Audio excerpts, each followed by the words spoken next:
What is going on, everybody? Welcome to a little how-to guide from my personal perspective. Now, if you're watching this video, you probably saw the title and you're probably wondering how you can become an old school RuneScape billionaire as well. I've been playing this game for a long time, but this video is going to be from my perspective and what worked best for me to accumulate an almost 10 billion GP bank. So, before we get into this video today, I would like to announce that I am bringing back the luckiest and unluckiest players video. I did stop doing these at the end of 2023 because things in life got a little bit hectic and they are starting to calm down. So I am going to be able to find the time to go through all of these emails that I get and start this up again. I'm hoping to get the first episode back out at the beginning of April of this year, and we do have a new submission email address. If you have something that you would like to submit to the luckiest or unluckiest players series, send it over to osrsluckyplayers@gmail.com.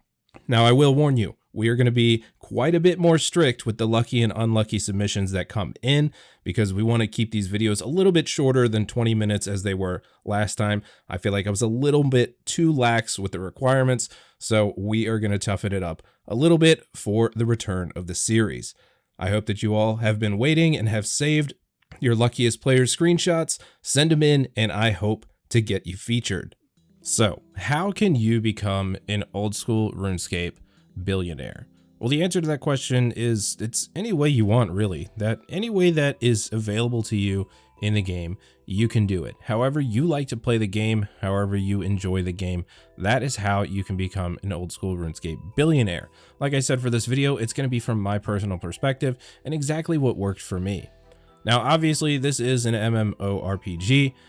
Becoming a billionaire is going to take time and dedication. Even though it is just a video game on the internet, the currency is a bunch of pixels made from ones and zeros, it still takes time and dedication.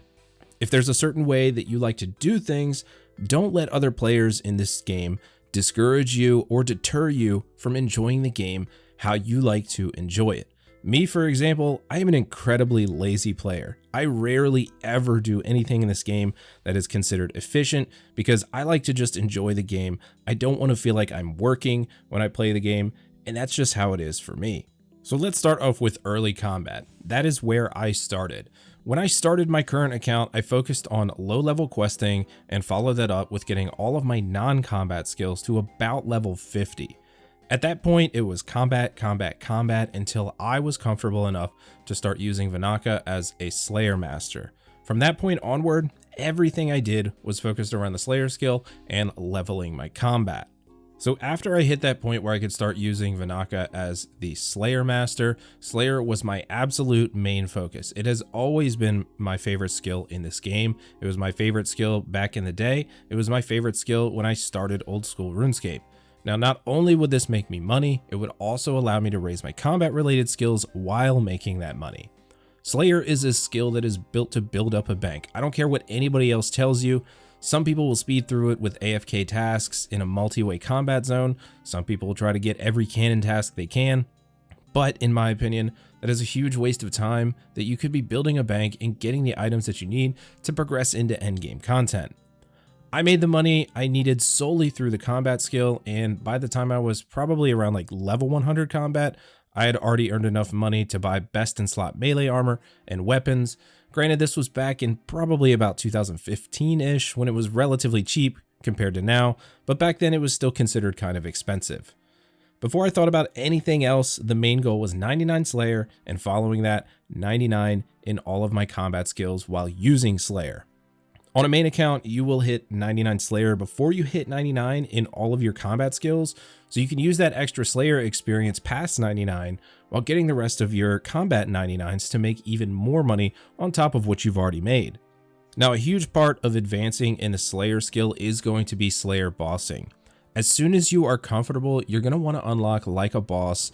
That is a Slayer unlock, and it will allow you to be assigned boss tasks from higher level Slayer masters like Neve, Steve, Kuradel, Duradel, and Konar. Even though Slayer bosses aren't really considered hard by any means, it is still going to be bossing experience for you. Slayer bosses are easy enough to do, but this also means that learning simple boss mechanics It can transition you into quicker learning of endgame mechanics, such as the Chambers of Zarek or the Tombs of Amasket. Now, of course, the mechanics inside those raids are a little bit harder than any Slayer boss that you will face, but it will still give you a good baseline understanding of how bossing mechanics work, so you can transition to that endgame content easier. So that about sums it up for Slayer and combat training. For me, that was really it. Everything I just went over is exactly what I did to get into the position that I'm in today. The next thing is to be responsible with the money that you make. One of the biggest issues and biggest wastes of money that I see personally from people that I know is buying and reselling items only when you need them.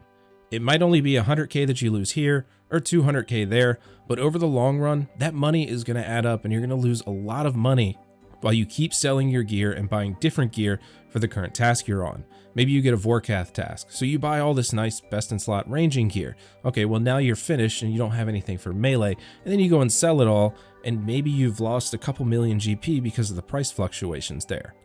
In my case, what I did was I set myself goals. I wanted to save X amount of GP for this particular item or set of items, buy it, and then keep it forever. If your main goal is to keep an item and keep it forever, it doesn't matter if the price goes up or down, because at that point, the item no longer has any monetary value to you. The only way it holds value is with the stats that it provides. Once you set these goals and you achieve them, you'll then be in a great position to work your way into endgame raiding content, and at that point, the sky is the limit when it comes to how much money you can make in old school RuneScape. Next, I want to talk about how I approach skilling. Of course, skilling is boring for most of us. Some people out there enjoy it and would actually pick it over PVM activities every time they were given the choice. But skilling played a huge role in where my account is today. For me, 99 Slayer and all of the combat 99s were my first set of 99s. After all of those and building a bank for myself, it was time to skill and max the account. Now, gathering skills, while they are incredibly boring, help a ton when getting ready for the buyable 99s. A good portion of my buyable 99s were paid for thanks to the gathering skills. For example, 99 runecrafting and mining helped me to pay for 99 smithing, which was one of my last 99s. Focusing on gathering skills and doing them in a way that brings you profit will benefit those buyables. Now, of course, there are certain ways that you can speed through these 99s if you particularly hate one, but construction is a really expensive one, so using other skills to pay for that, just like I did with smithing, it can really help you out and really doesn't accumulate a net loss for your account rather than just buying it all and knocking it out. If you get something done and make the money to buy that 99 construction just from another skill, it really helps benefit the account in the long run. But as for 99 fishing, get that as fast as you can. 3-tick, AFK barbarian fishing, do whatever you gotta do. Nobody likes to sit at a fishing spot all day, catching an angler fish once every 4 minutes. So somewhere in the mix is questing.